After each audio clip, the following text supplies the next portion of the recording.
isisit. After how many rescheduling, matutuloy na din sa wakas.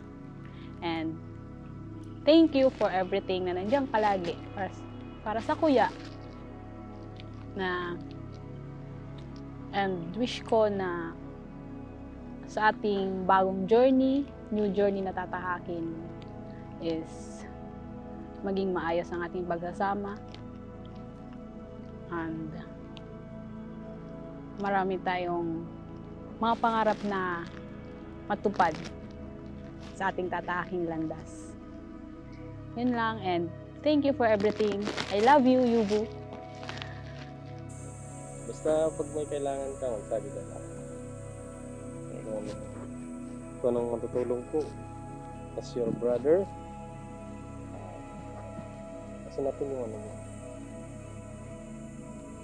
Very good. Diba? Pugi. Mas pugi ka na nga.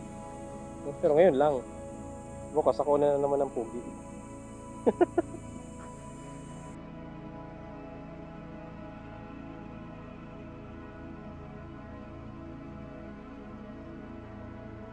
Araw pa sa di ko mailingawan na magpasalamat siyempre sa Panginoon dahil siguro siya ang kung saan nakatadhana.